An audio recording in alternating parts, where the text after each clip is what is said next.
హిమాలయ పర్వతాల్లో సుందర్ సింగ్ గారు ఒకసారి ప్రయాణం చేస్తూ ఉన్నారట. ప్రయాణం చేస్తూ ఉంటే ఒకడు తన రెండు చేతులు ఆకాశం వైపు ఎత్తి రీతిగా పెట్టుకుని వాడు ఉండిపోయాడు. ఆ రెండు చేతులు ఎండిపోయాయి. చాలా కాలంగా ఆ చేతులు కిందకి దించలేదు వాడు. ఆ చేతులు అలాగే ఎండిపోయాయి.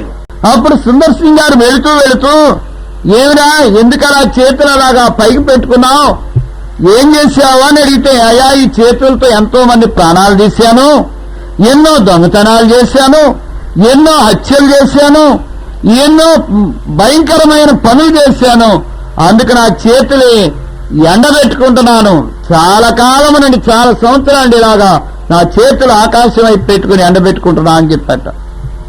అప్పుడు ఆయన అన్నాడట, మరి ఎందుకండి ఎండబెట్టుకుంటున్నావు అంటే, నేను చేసిన తప్పిదానికి ప్రాయశ్చిత్తంగా ఈ చేతులను ఎండబెట్టుకుంటున్నానంటే ఆయన అన్నట, ఓ పిచ్చివాడా, పాపం చేసింది నీ చేతులా, ఎండబెట్టుకున్నాయి నీ చేతులా, పాపం చేసిన చేతులతో ఎలా ఎండబెట్టుకుంటే మాత్రం పాపాలు పోతాయి, కానీ పాపం చేయని చేతులు రెండు అలాడాయి శిలువ మీద.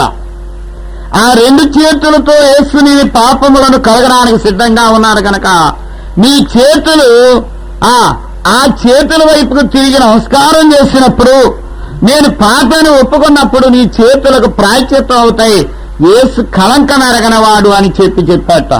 ఎన్ని తిరిగినా పోవు పోవు పాపాంబోలో ఎంత ఏడ్చినా పోవు పోవు, ఎన్నాళ్ళు పుణ్యక్రియలేని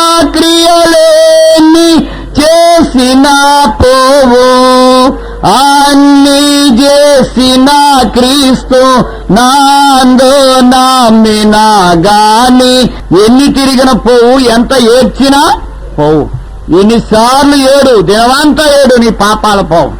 ఎన్ని పుణ్యక్రియలు చేసినా, గోదానం భూదానం వస్త్రదానం ఏ దానాలు చేసినా, అన్నీ చేసినా గాని క్రీస్తునందు నమ్మితేనే గాని ఏం పోదండి, పాపం పోదు. చేతులు ఎండలో ఉంచుకున్నంత మాత్రాన్ని పాపం పోదు.